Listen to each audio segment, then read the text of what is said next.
Hey, this is Ben. This is the 75th stanza of The Art of Peace. I'll tell you, it's been an interesting past couple of days. The experience has been one of total dis-ease, constant sense of not doing enough. I gotta be doing this, gotta be doing that. And it's so familiar. Man, it's familiar.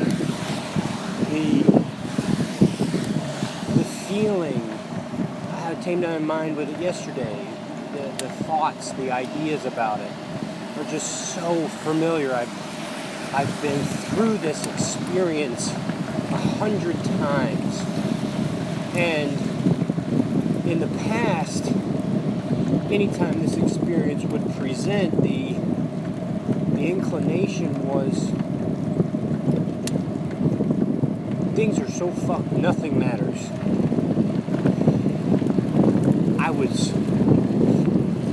It's kind of like, remember as a kid, you're having a bad day and your parents ask you if you've done your homework and, the response is, leave me alone, rah! So the experience is just so volatile that the slightest nudge, you're just off. Rah! Suffering. The speed of the yuck inside is so fast that the second it's triggered, boom, there it is. Well, like I said, I've been experiencing this hundreds of times over and over and over again. And this year, this experience over the past, I'd say almost a week of volatile internal environment, constant, frustrating, was very much my experience in every way. I would say that this experience for these past several days have been the most volatile I've had ever. I mean, it's every part of my life has evolved. And so, of course, the volatility of what's going on now has evolved as my life is itself. So I remember yesterday just being inside of it and the anxiety, and especially if you had been this way or you had acted this way or you had done that, it'd be different now. I was so present, and then I just remember just surrendering, stillness. The notion of stillness, being still inside the whirling and the craziness. And it was like something just switched. The second the notion of stillness inside the whirling became present for my mind, everything took a kind of a shift.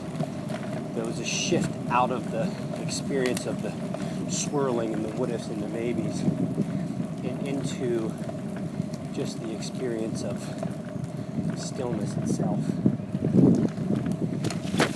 And it was so nice. It was just so pleasant to move out of the turmoil and into stillness.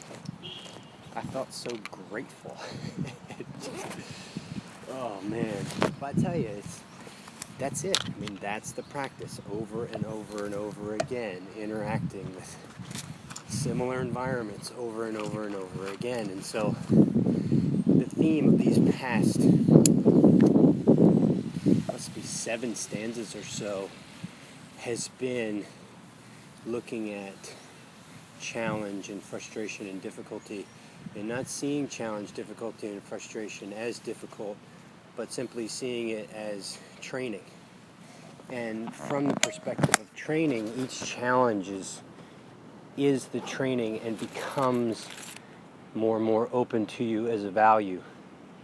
And I can say with absolute certainty that the overwhelming nature of the past week did not extend my suffering internally to others. I didn't cause other people to suffer because I was suffering. And that was the thing that escaped me in years prior. If I was suffering, then everyone was experiencing it. But this time that wasn't the case. There was the experience, and while it was full and robust and I didn't particularly like it, it didn't destroy me or take me over or contribute to the suffering of others. And it makes me feel strong. It makes me feel powerful. It makes me feel a sense of confidence that whatever shows up I can participate with. I feel empowered. So, thank you for these challenges. Thank you for this past week. I look forward to the next series in the stanzas that's a little bit more involved in the suffering of this one. So anyway, it's Christmas Eve 2015. Life is good. The stanza reads, "Failure is the key to success. Each mistake teaches us something." Merry Christmas. I'll talk to you tomorrow. King, out.